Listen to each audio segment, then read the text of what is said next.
My daughter told me I could come to her wedding, but asked if I'd mind sitting at a separate table so her stepfather could have the spotlight. So I RSVP'd no. And I booked a trip for that day, finally spending my money on something that was only for me. See what happened after that.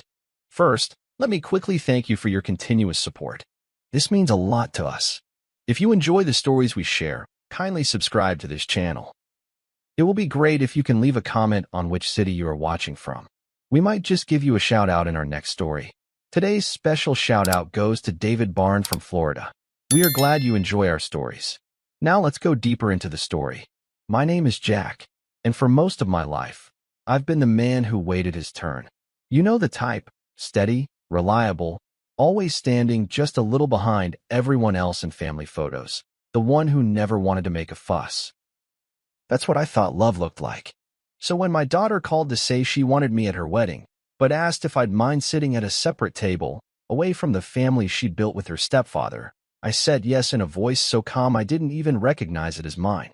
But in the quiet afterward, I felt that yes settle into my chest like a stone. You ever feel that? When you realize you're saying the words that make you disappear, all because you're too tired to argue. I didn't tell her how her words felt like a slap dressed up as a courtesy. I didn't tell her how I'd spent every night of her childhood cleaning up the messes her stepfather never saw, or how I'd held her in the dark when she was scared of monsters he didn't even think to check under her bed for. No, I just said yes, because I thought, maybe for the last time, that being the good father meant not making things harder for her. That's what I told myself, anyway.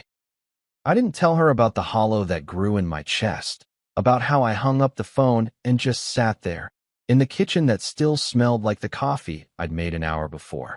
I watched the steam fade from my mug, and I thought about how many times I'd swallowed my pride for the sake of keeping the peace. I know you're probably wondering why I didn't say no right then. Why I didn't tell her that a father shouldn't have to sit in the shadows of his own daughter's life. The truth is, I didn't want to see the look in her eyes if I did. I didn't want to see the relief, the kind of relief that says, "Thank you for not making this any harder for me." So I said yes. And then, the next day, I sat down with my laptop and booked a trip for the same day as her wedding. Somewhere quiet, somewhere no one would think to look for me. A small cabin by a lake I'd always wanted to see, the kind of place I'd always said I'd visit someday, when there was enough time or enough money or enough of me left over to spend on myself. That was the first time in a long time I chose myself over her. It felt selfish at first. I kept expecting the guilt to show up like it always does, to crawl into my throat and choke me on the way down. But it didn't. Instead, there was this silence that felt almost holy. Like the world had gone still just long enough for me to hear the truth I'd been too scared to say out loud. I realized I'd been living for other people's comfort for so long that I didn't even know what my own voice sounded like anymore. That night, I lay in bed with the glow of my phone still lighting up the ceiling. I kept thinking about the words she'd used, like she was offering me a kindness. "I'd love for you to be there, Dad," she'd said, "but I think it would be easier for everyone if you sat at a separate table.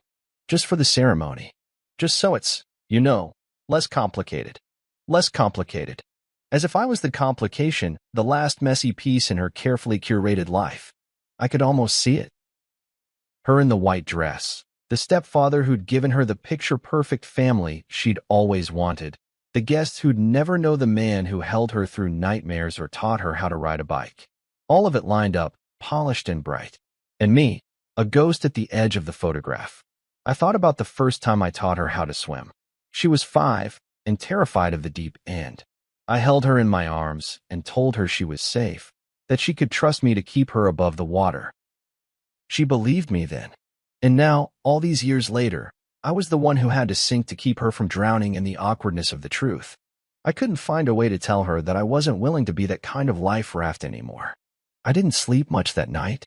I kept replaying her words in my head, feeling them echo in the dark like footsteps in an empty house. It wasn't anger I felt, not really. It was something colder, something that felt like standing in front of a door that had been locked for years and realizing I'd never find the key. That's when I decided. I wouldn't be at that wedding. I wouldn't sit at any table that made me feel small. I wouldn't be the polite afterthought, the man who made everyone else more comfortable by taking up less space. So I RSVP'd no. And when I did, I felt something shift in me. A crack in the dam that had been holding back years of words I'd never said. I didn't tell her why. I didn't explain or defend myself. I just said no. And then I booked that cabin, and I started packing. It felt almost ceremonial, folding each shirt with a kind of reverence I'd never given myself before. Like I was finally saying, I matter. I matter enough to spend my own money, my own time, on something that's just for me. I didn't tell anyone about the trip. Not my daughter. Not my ex-wife. Not the friends who might have tried to talk me out of it, to tell me I'd regret missing her big day. I didn't need their voices in my head. I'd spent enough of my life measuring my choices against other people's expectations. This was just mine. And if there was any guilt left in me, it was quiet. Smaller than the relief that came every time I pictured that lake, that cabin, that moment when I'd walk away from a table I never wanted to sit at in the first place. By the time the day came to leave, I felt something close to peace. My bag was packed. My mind was clear. And for the first time in years, I wasn't waiting for anyone else's permission to take up space in my own life. I didn't know what I'd find out there. Maybe nothing but a quiet cabin and a cold lake. But it would be mine. And that felt like more than enough. The day I left for the lake was bright and clear in that way that felt almost mocking. Like even the sky wanted to pretend nothing was wrong. I loaded my bag into the back seat of my car, feeling each small weight settle into me the way it always does when I'm about to drive away from something I can't fix. You ever feel that? Like you're driving away from a life that's always been just out of reach? I didn't say goodbye to anyone. Didn't leave a note or send a text. I just got in the car, turned the key, and let the engine's quiet rumble fill up the silence I'd been living with for too long. The roads were empty that morning, long stretches of highway winding through fields that looked almost too green. I remember thinking how everything in the world just kept moving, even when your own life feels like it stopped. I kept the radio off, wanting to hear only the sound of the tires on the pavement and the way my breath caught in my chest every time I thought about that empty chair at my daughter's wedding. I could almost see it, some rented chair tucked in a corner, half hidden by floral centerpieces, a place to sit and watch other people's lives unfold while pretending I was okay with it. But I wasn't. I wasn't okay with it at all. The cabin was smaller than I'd imagined, a single room with a small bed and a kitchen that smelled faintly of cedar. It had a front porch that looked out over the water, the kind of view that makes you feel like you finally stepped outside the noise of the world. I dropped my bag by the door and just stood there for a long time, taking in the quiet. It felt like I was standing on the edge of something. Like if I just stood still enough, the whole weight of my life would finally catch up to me and let me breathe again. I spent the first few hours unpacking in small, deliberate movements. Every shirt folded, every book stacked neatly on the nightstand. It felt like a ritual, a way of telling myself I was allowed to take up space here. I made a pot of coffee, the rich smell filling the small cabin in a way that felt like comfort. And when I took that first sip, sitting alone on the porch with the lake stretching out before me, I realized just how long it had been since I'd done something purely for myself. You ever notice how silence can be loud? How it can fill up every corner of a room and press in on your chest until you feel like you're drowning in it? That's what those first hours felt like. Like I'd stepped into a world where the only voice I could hear was my own, and even that voice felt like it was learning how to speak again. I didn't reach for my phone, didn't check for messages or missed calls. I let the quiet settle in, and for the first time in years, I didn't try to fill it with anything. I wrote a postcard to my daughter that night. I didn't plan to send it. I just needed to put the words somewhere outside of my head. I hope the day was everything you wanted, I wrote. I hope you felt beautiful and loved. I hope you know that I love you, even if I couldn't sit at that table. My hand shook as I wrote it, the pen scratching out a truth I hadn't been able to say out loud. When I finished, I folded it up and slipped it into the drawer by the bed. Some words weren't meant to be sent. Some words were just meant to be acknowledged. The next morning, I woke to the sound of birdsong and the faint rustle of water against the shore. I made another pot of coffee and took it down to the edge of the lake. The water was cold and clear, the kind of quiet that feels like it could heal every bruise you've been carrying. I sat there for a long time, letting the sun warm my face and the wind press against my skin. And in that moment, I felt something I hadn't felt in years: freedom. I didn't think about the wedding. Didn't think about the chair I wasn't sitting in or the photos I'd never see. Instead, I thought about the way the light shimmered on the water, about how it felt to breathe without apologizing for the space I took up. I thought about the man I used to be, the man who said yes to everything, who let himself be shaped by other people's expectations until he couldn't remember where he ended and they began. And I thought about the man I wanted to be now. In the evenings, I'd sit on the porch with a book I'd brought but never opened. I'd watch the sky change colors, the sun sinking behind the trees in a slow, quiet dance. I'd listen to the wind in the branches, the way the lake seemed to hold every secret I'd never spoken. And I'd let myself feel it all, the grief, the relief, the small, sharp joy of knowing I didn't have to answer to anyone anymore. I didn't know what would come next. I didn't know if I'd ever find a way back to the life I'd left behind, or if I even wanted to. But in that cabin, in that quiet, I started to see that there was a kind of power in the vanishing, in stepping away from the places that made you feel small, in choosing to be alone rather than half invisible at someone else's celebration. I'd spent too long waiting for a seat at a table that was never meant for me. And now, for the first time, I was done waiting. By the third day at the cabin, I noticed something shifting inside me.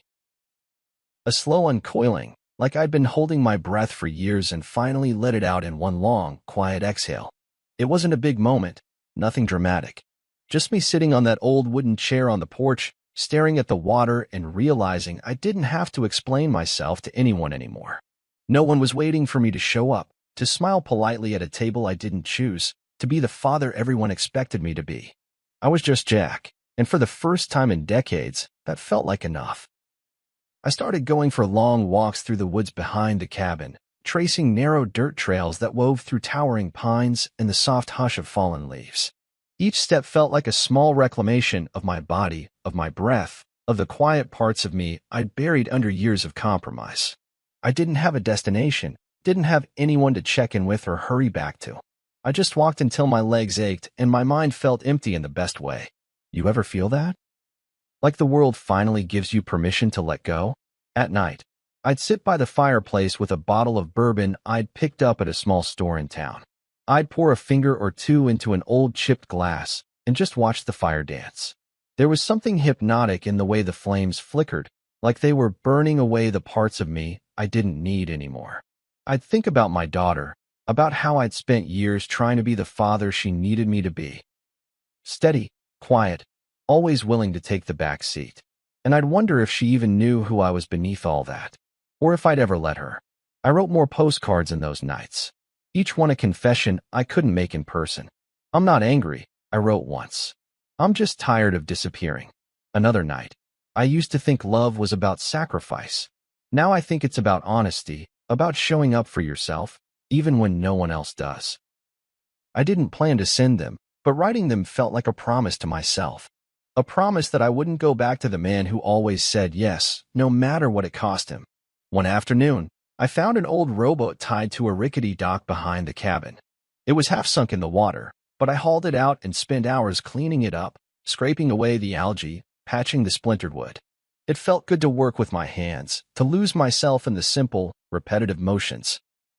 There was a kind of poetry in it, taking something neglected and making it whole again. Maybe that's what I was doing for myself, too. I took the boat out on the lake the next morning, the oars dipping into the glassy water in slow, measured strokes. The air was cold, but the sun was warm on my face, and for the first time in years, I didn't feel like I had to be anywhere but right there. No phone ringing. No expectations to meet. Just the quiet rhythm of the boat, the water, my own breath. I thought about how small and fragile life can feel when you're always trying to fit into someone else's story, and how powerful it is when you decide to write your own. At night, I'd lie in bed listening to the wind move through the trees, that low, soothing hush that felt like a lullaby for grown men who've carried too much for too long. I'd close my eyes and let the memories come as some sweet, some bitter, all of them mine. I thought about my daughter's smile when she was little, how she'd run to me like I was the whole world. And I thought about how that smile had changed, become something polite and distant as she grew older and closer to the man she called Dad in front of other people. It hurt. Of course it did. But in that cabin, with only the moonlight to keep me company, I started to see that the hurt didn't have to own me anymore.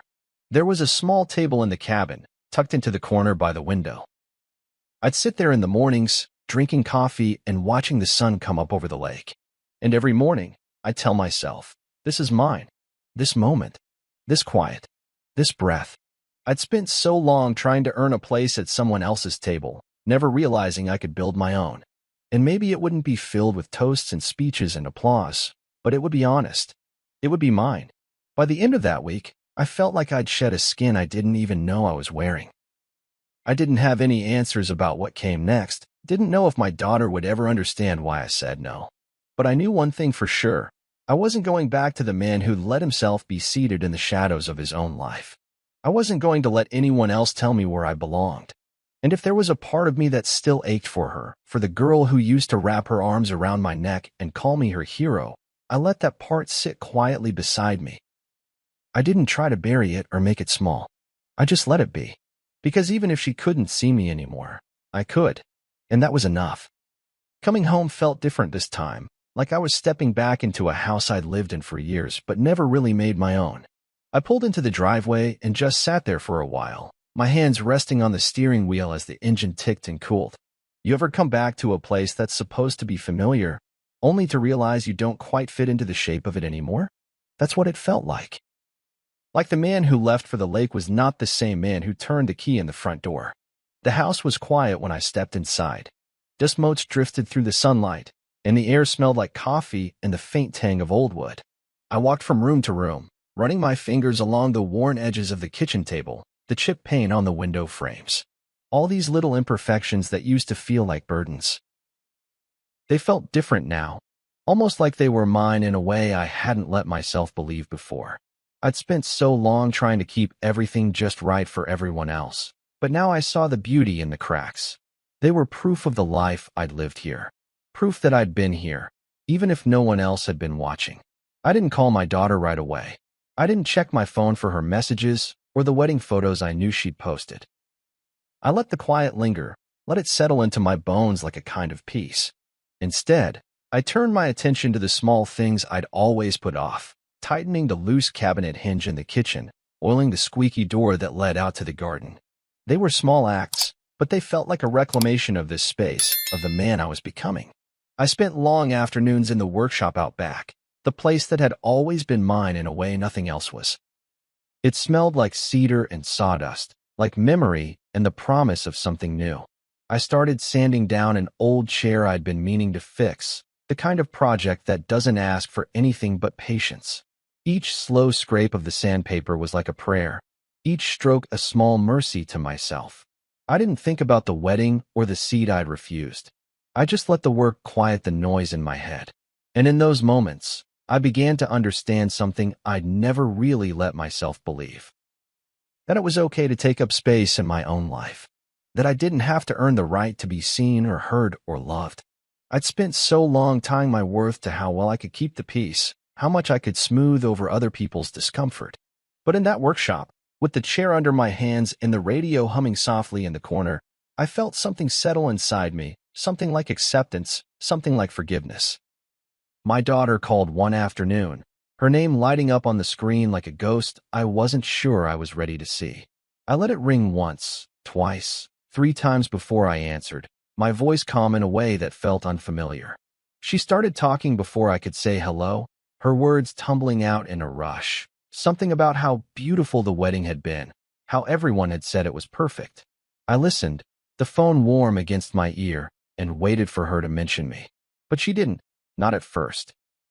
And when she finally did, her voice got soft, like she was telling me something she didn't want to say out loud. "I'm sorry you couldn't be there, Dad," she said. I know it was complicated.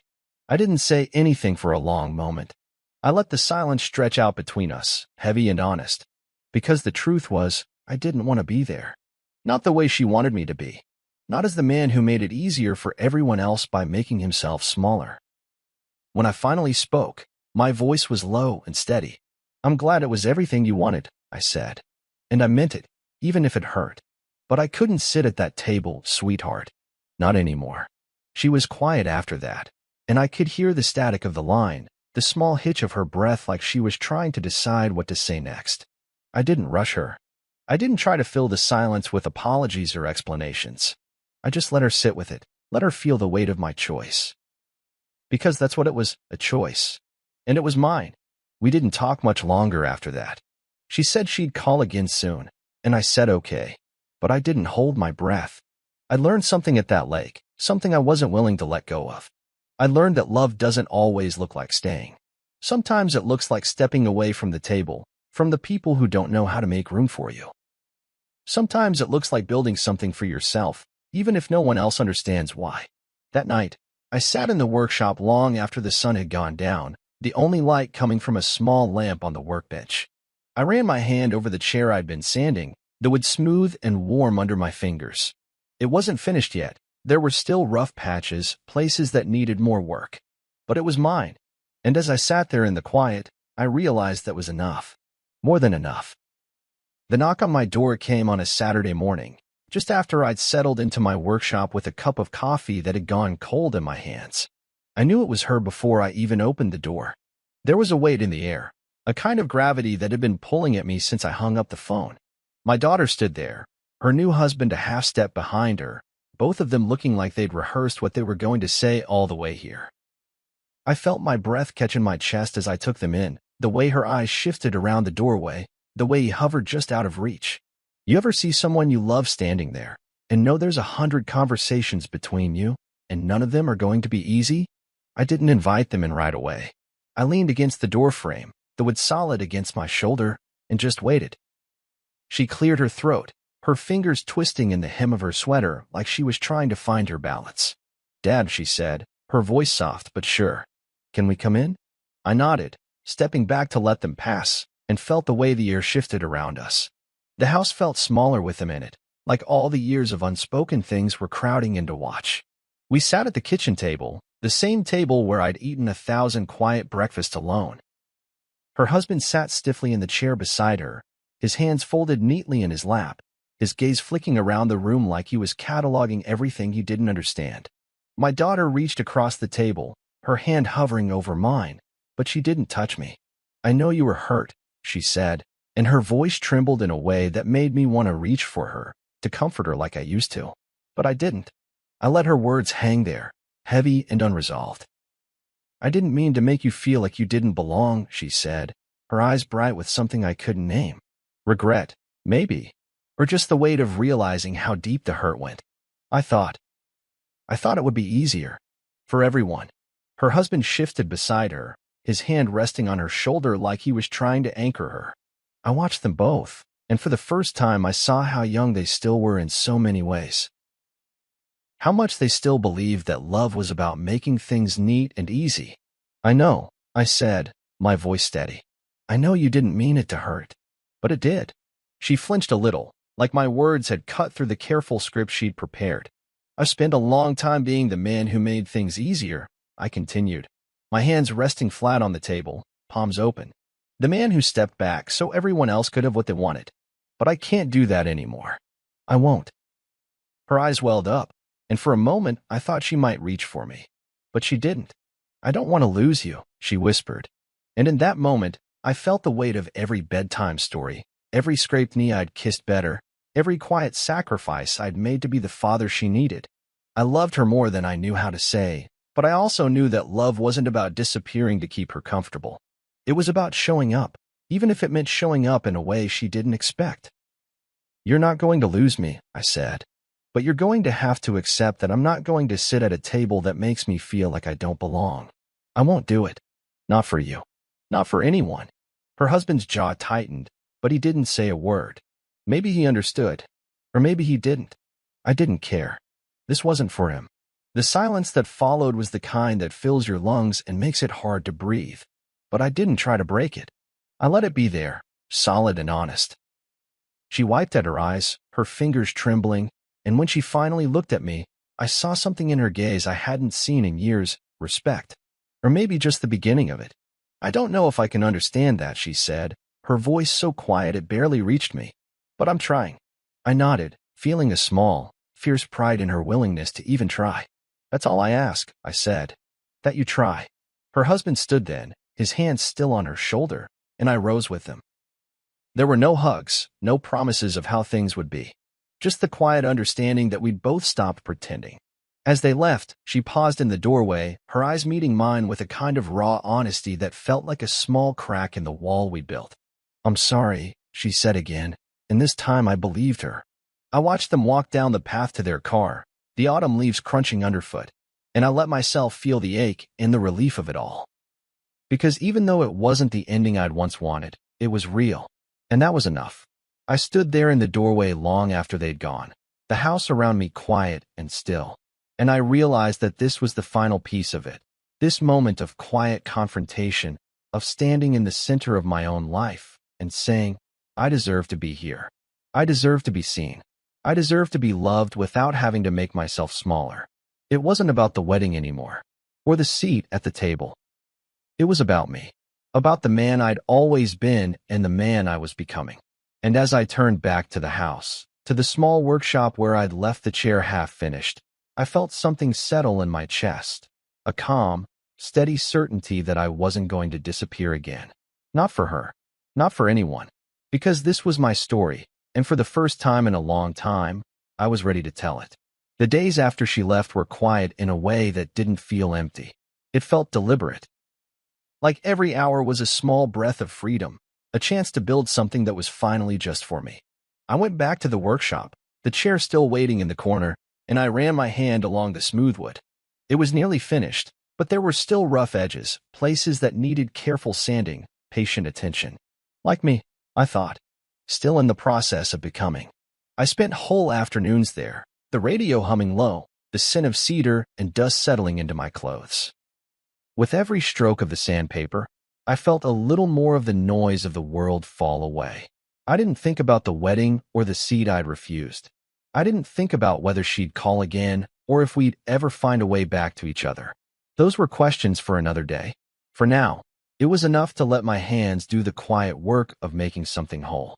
In the evenings, I'd take my coffee out to the garden, the last warmth of the sun brushing my face. I'd watch the wind move through the branches, the light shifting in slow, graceful arcs. It was the kind of quiet that felt like it had been waiting for me, like the world had always been there, patient and open, if I could just learn to stop apologizing for the space I took up in it. One morning, I carried the finished chair out to the back porch. It was simple, nothing fancy. Just clean lines and sturdy legs, the kind of thing that didn't ask for attention but still had a quiet dignity all its own. I sat down in it, feeling the way that would fit against my back, the way it held me up without demanding anything in return. It was mine, and in that moment, I realized that was the whole point. I didn't need anyone else's permission to build something that was mine alone.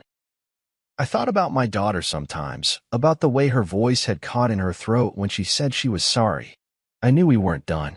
I knew there would be more conversations, more places where our edges would rub raw and maybe, if we were lucky, soften each other. But I also knew I wasn't going to chase her down anymore. I wasn't going to beg for a seat at her table or anyone's. I'd found my own. In the quiet of those days, I started to see that this was the real revenge. Not the kind that scorches the earth or leaves people broken, but the kind that quietly, stubbornly reclaims what was always yours to begin with. My life, my peace, my right to stand in the center of my own story without making myself small for someone else's comfort. I didn't know what the future would look like. Maybe there would be more distance. Maybe there would be new bridges built, slowly and carefully, one honest word at a time. But I wasn't afraid of that anymore. I'd stopped measuring my worth by how easily I could smooth over other people's discomfort. I'd stopped believing that love meant erasing myself. So I sat in that chair on the back porch, the sun warm on my face, and I let myself just be. No apologies. No shrinking. No need to be anything other than exactly who I was, a man who had learned, finally, that the only seat he ever really needed was the one he made for himself. If you've ever had to choose between keeping the peace and protecting someone you love, then you know, sometimes doing the right thing doesn't look brave. It just looks quiet. But that kind of quiet? That's power. If this story hit close to home, if you saw yourself in the middle of it somewhere, then maybe stick around. I share stories like this every single day about loyalty, letting go, and the moments that change everything. Hit that subscribe button. Join the quiet ones who never stop fighting for what matters. See you soon in the next story.